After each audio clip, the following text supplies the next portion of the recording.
want you to imagine you were just given a new Rolls Royce, paid for in cash, insurance payments, not a problem. You have this brand new, beautiful vehicle that just reeks of luxury and standard and a high standard of engineering. How would you treat this car? Very responsibly, very respectively. I would imagine you would wash it very consistently so it had that nice glow when you drove it. You would probably make sure that you go to get your regular oil changes and your checkups on time, on the right mile, to make sure everything is functioning. You might even go as far as to change your driving habits. If you're more of a reckless kind of driver, you text on your phone, I'm pretty sure you probably wouldn't text on your phone. You're driving your brand new Rolls Royce. And when you pull up to that gas station, it's not substandard fuel, ultra premium. Best there is. So, my fellow Toastmasters and honored guest, I have one question for you. How different would your life be if you treated yourself as if you were someone that you were responsible for? How different would your life be if you treated yourself in the same way as someone that you were responsible for? I'm sure we can all think back to a time or some aspects of our life where we've neglected some of the more important things in our life, our health.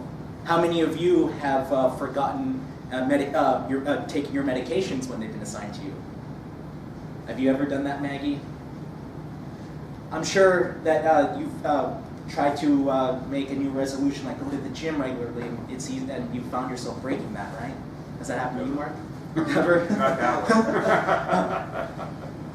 And unfortunately, as we're all human, you probably also had some negative talk that's happened in the life. How many, who here has ever caught themselves having that nasty negative talk, like, I can't do it, you know?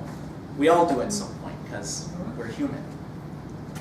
Now, let's think back to that, to the Rolls Royce. Why do we why would we treat a vehicle better than we would treat ourselves? It's funny if you think about it. When, if you've ever been a babysitter, or had a pet, or had a kid, don't you find it funny that you would treat something external, regardless if it's, you know, a pet or a car, with much more responsibility than you would yourself? Who's ever had the habit of never having or always losing their pen? Like you show up to a meeting or a place that you need to have your pen, you don't have it. Why do you lose that pen? You know how you solve that problem? You get a $500 pen. You will never lose that pen again. So what does that mean? Worth equals value. You value your Rolls Royce, you value that pen, you value what you're responsible for because you see it in high worth. Now, why wouldn't you see yourself in the same kind of light? Where does your lack of self-worth come from? And we can point to, it all comes down to respect. Self-respect. Well, why don't we have self-respect for ourselves at times? Well, let's ask the question, why would we treat anyone without respect? Have you ever gone down here in the street, you don't have to go too far in Chicago, and you have been approached many times by beggars and people, and you don't even give them the time, that you don't even exchange eyes? It's not necessarily that you were bad people per se or bad-hearted, but don't you think that how can you give that person, you don't see them in the same respectable eyes as another person because they don't have respect for themselves.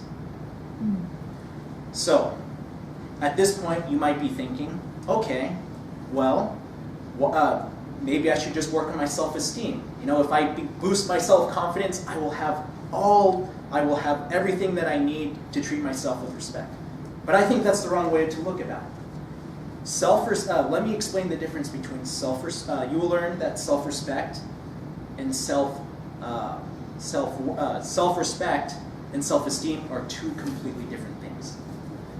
If you think about it, self-esteem has everything to do with what you think, and self-respect has everything to do with how you act. For my older audience here, Do you remember when the United States the government tried to push the self-esteem movement back in the 60s and 70s? The U.S. government proposed an initiative that they thought the children of America today do not have enough self-esteem. We need to make sure that they become self-esteem. And it ended up being a total flop.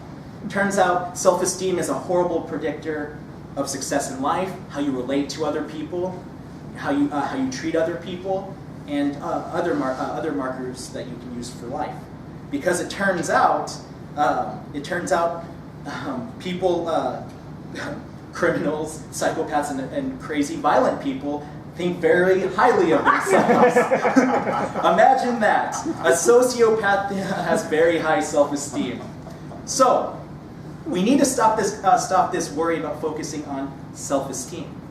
Focus on self-respect. Having self-respect is what you need to focus on. Now you may be thinking, okay, how do I incorporate more self-respect into my life? Well, what causes you to respect anybody? Let's take a look at that car that we talked about. You respect that car because it meets a model of standard. Or you take someone like Arnold Schwarzenegger. You respect him because he has taken on responsibility. That's the key word, responsibility. You cannot have self-respect if you don't take on some form of responsibilities. Think of your values. Envision the most important values to yourself. What anchors those values to their worth? It's whether they're actionable or not. You have the responsibility to act upon those values. That's what keeps them, makes them matter. It's funny because if any of you have had a pet before, who in here has had a dog or a cat? You would take your dog or your cat to the vet and you would be given some medicine, right? And you would do everything, and your pet doesn't like medicine, but you would do everything in your power to make sure they take that medicine, even if you have to sneak that pill into the cheese or whatever. But you can't even give your stay onto your own medical schedule. Imagine the amount of self-respect it would take for one to have that much conviction for themselves that they would to take care of their pet, to do it at any rate. So, my fellow Toastmasters and guests, if you ever find yourself in a situation where you're damaging your self-respect, think of the future and ask yourself how my life would be different if I treated myself in the same way as someone I was responsible for.